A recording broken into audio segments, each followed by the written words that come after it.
Buenos días, compañeros y profesor. El día de hoy les vamos a presentar el tema de la refrigeración como tal. Ese grupo está conformado por Santiago Castro, Giselle Guancha, Jennifer Solarti, quienes habla David Gómez. Bien, para empezar, vamos a definir lo que es el equipo de refrigeración como tal y la refrigeración como concepto. Entonces, empezamos con que, bueno, la refrigeración tiene numerosas aplicaciones como tal, siendo una de las más comunes la conservación de alimentos y acondicionamiento ambiental, igual que enfriamientos en equipos últimamente desarrollados tecnológicos de avanzada. Eh, la diversidad de estos equipos pues, se acondiciona al aire y cumple con ciertos funcionamientos, los cuales se ajustan en términos generales a ciertos procesos termodinámicos como evaporación, compresión, condensación y expansión. La refrigeración como tal es un proceso que reduce la temperatura de un espacio determinado y se mantiene esta temperatura baja con el fin de mantener un producto, materia prima en el mismo estado para que se conserve o mantener el producto en un estado para que mejore, para cambiar sus determinados valores dependiendo en calidad o estado de vida de la materia prima. El aislamiento refrigerado de alimentos perecederos, como pueden ser las pieles o productos farmacéuticos, tienen como ventaja que al estar en un espacio de refrigeración evita el crecimiento de bacterias, impide algunas reacciones químicas no deseadas que que pueden estar en la temperatura ambiente de dicha materia. Bien, los aspectos de un sistema de refrigeración tales se evalúan respecto a la temperatura o estado en el que se encuentren. Por ejemplo, estos tipos de equipos cuentan con temperaturas como calor y frío y se basan en estándares. Entonces, el primer estándar que vamos a ver de calor sería el calor sensible, que es el calor más bajo que hay, en el cual se implementan con algunos tipos de productos. El calor latente, que es un calor estable, que lo mantiene el usuario dependiendo a qué concentración y qué tiempo del producto deba estar dentro del sistema o equipo. Y el calor latente de fusión, que es el cual se mezcla o hace, o ¿cómo lo explico de otra forma? El calor latente es en sí el que se une o se fusiona con el producto o materia prima para llegar a otro estado. En este estado se llamaría el calor latente de evaporación, ya que el producto cambia totalmente sus dimensiones y en sí ya pasa a ser un producto gaseoso de evaporación. Después seguimos al estándar de frío, que es el más conocido, ya que en sí el equipo se basa en esto, en tener el producto en un estado totalmente frío, con temperaturas muy bajas, dependiendo del equipo que se esté utilizando. Bien, las escalas de temperatura por lo general van o son utilizadas para guiarse o para tener en cuenta eh, el proceso en el que se encuentra la materia en función del equipo. Si el equipo está trabajando con este tipo de escalas, debe tenerse en cuenta todos los niveles de temperatura a los cuales se expone la materia. El calor específico, pues es el calor mutuo, el calor que debe tener el objeto, la temperatura como tal, para que se mantenga en el mismo estado. Y la transferencia de calor conducida es la transferencia que hay entre equipo o máquina y el producto materia prima. Debe tener una transferencia similar. Y la refrigeración como tal. Bien, el funcionamiento para este tipo de equipos o de sistemas eh, se basa en que existe una temperatura específica de vaporización asociada con cada presión. Eh, en esta parte quiere decir que estos sistemas se basan a través de la presión, ya que esta es un método de controlador para obtener el evaporador y la temperatura deseada. En esto se implementa un condensador que exige una relación similar entre la presión y la temperatura. Por ejemplo, los congeladores para alimentos ultracongelados son simplemente, o sea, se basan en lo anterior dicho, sino que estos tienen un compresor y un motor, y estos dos tienen que tener la potencia suficiente para manejar mayor volumen de refrigeración. Eso quiere decir que la presión debe ser menor en el evaporador para poder disminuir los niveles de temperatura. Sabiendo esto, los sistemas de compresión emplean 4 elementos de ciclo de refrigeración, los cuales son el compresor, que es el que comprime el, la presión en sí adentro de unas válvulas, el condensador, que es el que condensa la materia en sí, guiada por la presión dentro de unas válvulas de expansión, y el evaporador, que es ya el ciclo final, en donde se evapora la energía, cambia de un estado líquido a gaseoso y forma técnicamente el ciclo completo de lo que es la refrigeración. También hay que tener en cuenta que el refrigerador es técnicamente,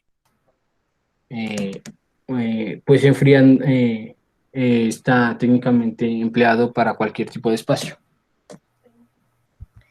Bueno, y antes de hablar de los tipos de sistemas de refrigeración, debemos saber qué es un refrigerante. Un fluido refrigerante tiene la capacidad de absorber calor a bajas temperaturas y presión, cediéndolo a temperaturas y presiones más elevadas. Algunos refrigerantes son el agua, el propano, técnicamente conocido como R209, el amoníaco, el dióxido de carbono, el etano, el cloruro de metileno y el dióxido de azufre. Tipos de sistemas de refrigeración. Existen dos sistemas de refrigeración. El primer sistema es el sistema de refrigeración por compresión. Este es uno de los más usados. Las máquinas que aplican este tipo de refrigeración es los refrigeradores, las neveras, los frigoríficos. Se utiliza en el aire acondicionado, en los enfriadores de agua, en los tanques de leche, en cámaras de refrigeración, en fábricas de hielo, en aire acondicionado para automotores. Para explicar un poco este ciclo, este se basa en la particularidad que tienen los fluidos refrigerantes en cambiar de estado absorbiendo o cediendo poca energía. Se basa en 4 elementos, como lo observamos aquí, son 4 elementos. Vamos a explicarlo mediante estas dos gráficas. En esta podemos mirar que es un versus de presión con entropía o cambio de temperatura. Para mirar el primer ciclo, tenemos un intercambiador de calor llamado evaporador. Su función es extraer el calor del medio que se desea refrigerar. Se introduce un fluido refrigerante en estado líquido a una temperatura menor a la del medio, ya que al estar a una temperatura inferior a la del medio, este absorbe calor y cambia de estado. Como lo podemos mirar en esta gráfica de 4 a 1, cuando pasa el fluido refrigerante por el evaporador, podemos observar cómo hay un cambio en la temperatura. Aquí aumenta la temperatura. Cabe aclarar que en este lado de la gráfica es una zona donde el fluido refrigerante está en estado líquido. En esta parte de aquí podemos encontrar el fluido refrigerante en estado gaseoso, y esta es una etapa de cambio de estado. El segundo elemento que se observa es el compresor, del punto 1 al punto 2. Este tiene la particularidad de llevar al fluido refrigerante a una alta presión y temperatura.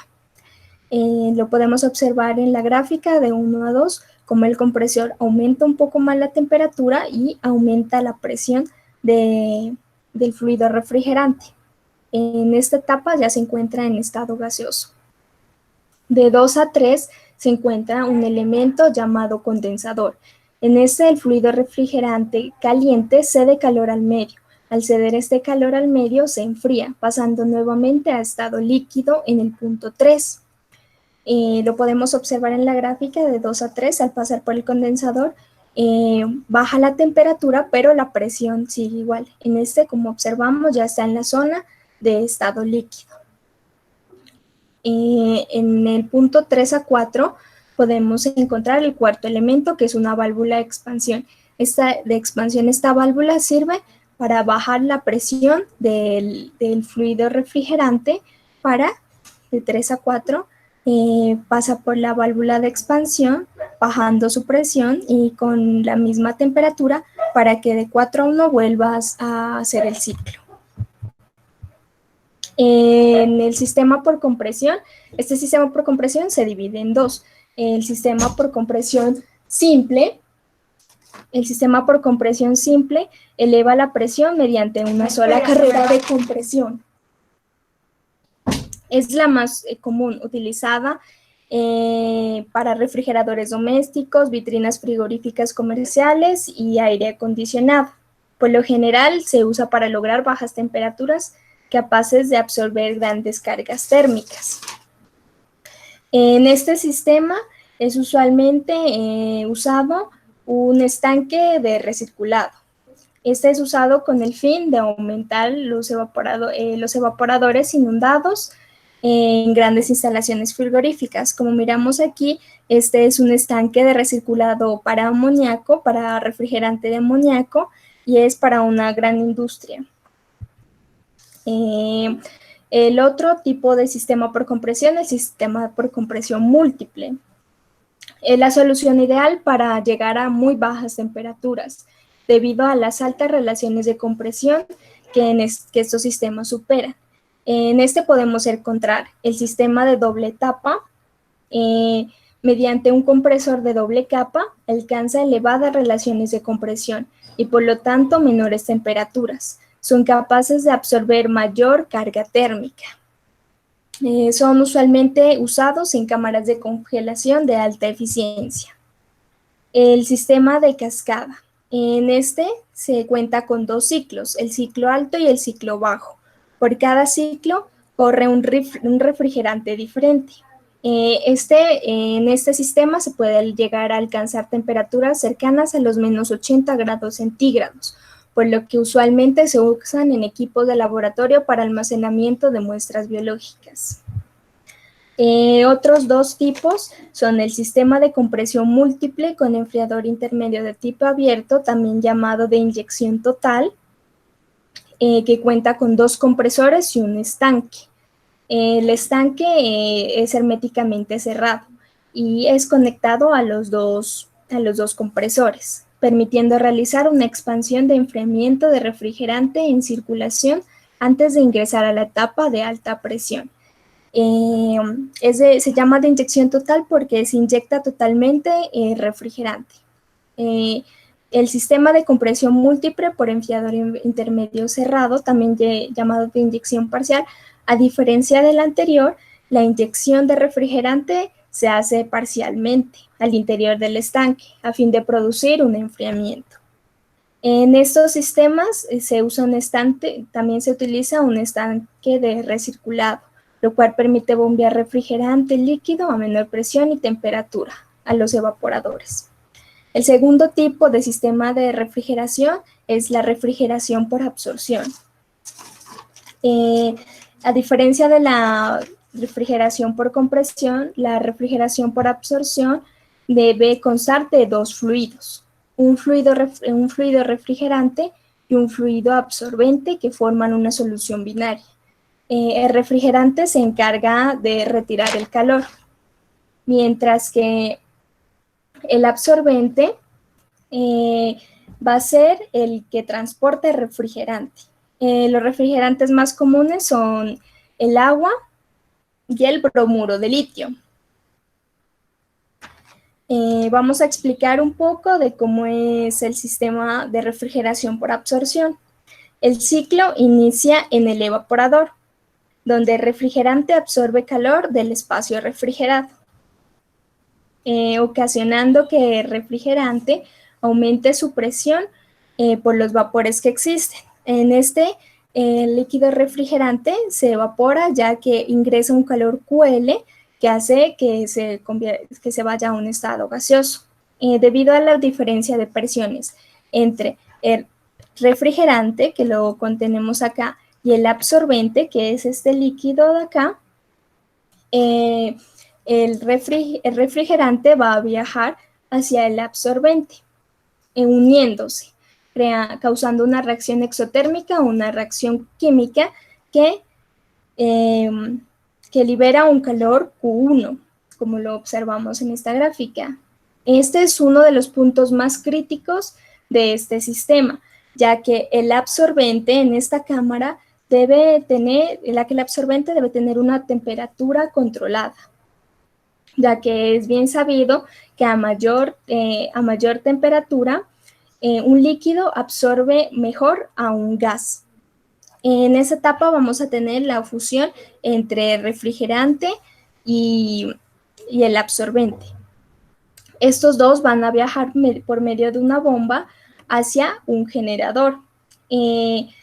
Este genera vapores de refrigerante puro y para que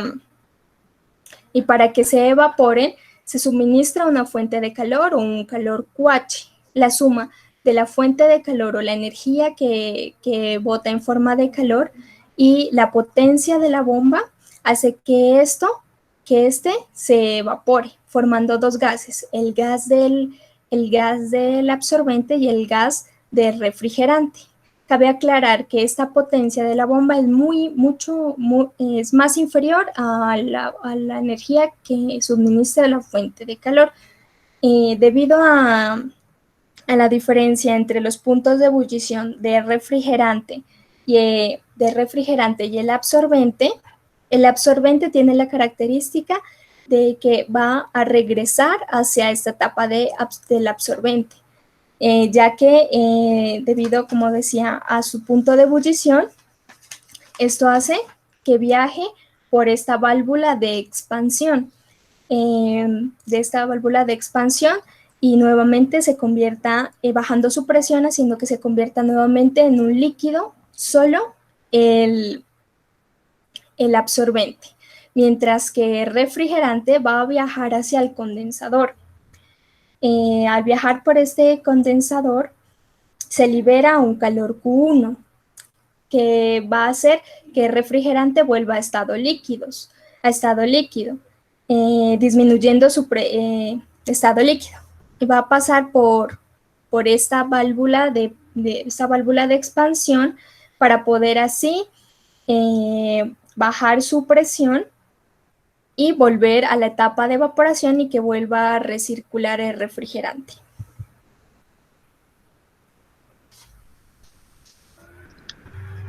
Bueno, voy a explicar lo que es el ciclo invertido de Carnot. El ciclo invertido de Carnot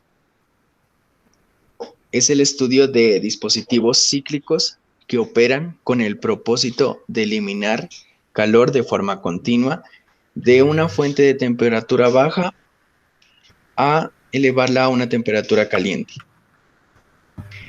Tenemos que recordar que el ciclo de Carnot es un ciclo reversible. Mirando esto en el gráfico, miramos lo que es varios procesos. Hay 4 procesos y empezamos con el evaporador. El evaporador empieza de la etapa 1 a 2. El evaporador provoca una absorción de calor por parte del refrigerante, por lo que cambia de estado, es decir, se evapora. Se evapora y TL obtiene en la cantidad de QL una temperatura considerable. Empezamos el proceso de 2 a 3. El proceso de 2 a 3 se encuentra el compresor. El compresor cumple la función de aumentar la presión del refrigerante a través de la compresión, lo que provoca un mayor aumento de la temperatura. Luego, empieza el proceso de 3 a 4. El proceso de 3 a 4 está ubicado el condensador. El condensador provoca un rechazo de calor hacia los alrededores por parte del refrigerante, por lo que cambia de estado, es decir, se condensa. Y después de 4 a 1 encontramos la turbina. La turbina lo que hace es expandir ese refrigerante hacia 1. Y lo que provoca es que la temperatura descienda. Y eso lo evidenciamos en la gráfica de al lado, donde miramos esa curva, donde miramos de 1 a 2, que QL eleva su temperatura. Y empieza de 2 a 3, hay un punto de compresión. De 3 a 4, todavía la temperatura sube un poco más, pero está condensada. Ya empieza a mirarse en el 4 a 3 un desnivel, un bajón de temperatura para que otra vez el ciclo sea continuo. Y los coeficientes de desempeño de los refrigeradores, de las bombas de Carnot, son determinados por las siguientes fórmulas que están abajo, que COP R es COP de refrigerador y COP BC es COP de bomba de calor. Bueno, a continuación voy a hacer unas comparaciones. Por favor, la otra diapositiva. Comparaciones. Entonces, vamos a comparar la refrigeración por compresión de vapor versus la refrigeración por absorción. Y entonces, las ventajas de un refrigerador por compresión de vapor es que son muy comercializadas y además tienen un estudio muy profundo. Y que el COP es muy elevado de 2 a 4 y que producen energía frigorífica muy elevada.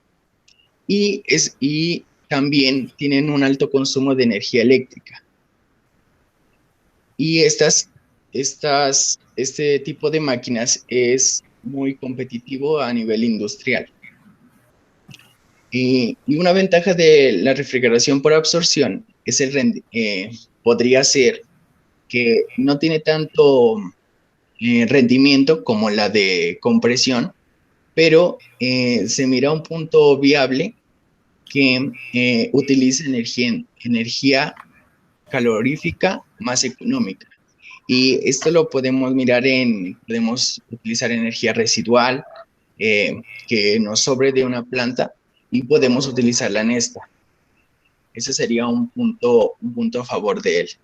Bueno, desventajas. Empezamos con las desventajas en el de compresión. El de compresión, utiliza un gran derroche de energía y además utiliza energía mecánica, que es lo que hace que haya más contaminación, el efecto invernadero, también haga un exceso de humos y más que todos en el calentamiento. En la de refrigeración por absorción hay varios puntos también malos. Es muy ruidosa, o sea, tiene ese defecto. Tiene un alto costo de mantenimiento para mantener ese ciclo. Ese ciclo es muy costoso. Y los aparatos que se utilizan para esto ocupan mucho espacio en la planta, o sea, mucho volumen. Y eso sería. Y en características, el ciclo por compresión a vapor trabaja con el ciclo de Carnot y mejora la eficiencia energética. En el de refrigeración por absorción, el refrigerante no es comprimido mecánicamente como en el de compresión. Ya lo dije, es como más accesible a esa parte. Se usa también, lo que le dije es una energía barata, o podemos no centrarnos en lo eléctrico, energía eléctrica, sino energía solar, energía residual, como hay tanto desperdicio de agua y esa agua se la utiliza para hacer energía, para sustentar esto. Para el medio ambiente es muy bueno. Y el sistema de refrigeración de aire también está incluido en esto. Las aplicaciones, como dije, el de compresión a vapor es a nivel industrial. Y el otro es como, de absorción es como acondicionado, o sea, lo podemos tener en nuestras casas, en refrigeradores normales. Y los niveles de temperatura se ven bastante también controversiales. El de vapor es temperaturas bajas y el de absorción es temperaturas de 100 a 200 grados centígrados.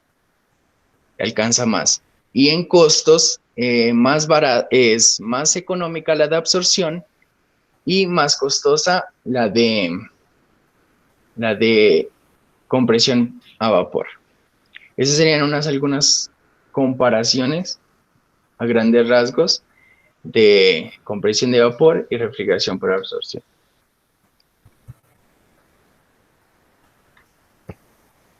La refrigeración por compresión de vapor es un método de refrigeración que consiste en forzar mecánicamente la circulación de un refrigerante en un circuito cerrado. Este circuito está dividido en dos zonas de alta presión. El proceso se compone de 4 etapas. El proceso de paso de 1 a 2, que es el proceso de compresión isentrópica en un compresor. El proceso de 2 a 3, que es el proceso de rechazo de calor a presión constante en el condensador. El proceso de 3 a 4, que es el estrangulamiento en un dispositivo de expansión. Y el proceso de 4 a 1, que es la absorción de calor a presión constante del evaporador. Si nos ponemos en la parte de la gráfica, nos damos cuenta que también consta de 4 partes. La parte de 1 a 2 se refleja en la parte derecha, en el que los refrigerantes están de forma gaseosa. La parte 2 a 3 y 4 a 1 serían la parte media, en que el refrigerante está en una zona de transición donde se producen varios cambios de estado. Y en la zona izquierda, el refrigerante estaría en estado líquido. Todas estas zonas son zonas denominadas como zonas de entalpía.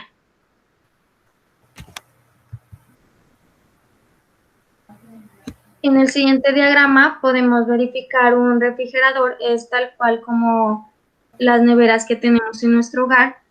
Hay varias características que son como las más importantes, que es que los tubos en el compartimiento del congelador, donde el calor es absorbido, sirve como evaporador. Esos tubos son la parte de atrás del congelador, que normalmente suelen calentarse. Este calentamiento de esa zona significa que el calor se está disipando para que la nevera en su parte interna mantenga condensada, es decir, fría. Principio de funcionamiento de los principales dispositivos de un refrigerador. Evaporador. El evaporador transfiere calor de la región fría al refrigerante y experimenta un cambio de fase a temperatura constante. Para que la transferencia de calor sea efectiva, la temperatura de saturación del refrigerador debe ser mucho menor que la temperatura de la región fría. El condensador. El condensador, en esta parte, el refrigerante se condensa al ceder calor a una corriente externa. El agua y el aire atmosférico son las sustancias habituales utilizadas para extraer calor del condensador. Para conseguir que se transfiera calor, la temperatura de saturación del refrigerante debe ser mayor que las temperaturas de corrientes atmosféricas. El compresor. para alcanzar las condiciones requeridas en el compresor, la liberación de calor desde el sistema al ambiente, es necesario comprimir el refrigerante, de manera que aumentar su presión, al igual que su temperatura. En la válvula de estrangulamiento se libera el calor en el condensador, que es necesario para revertir el proceso de manera pues que podamos obtener temperaturas bajas, para volver a repetir el proceso cíclicamente.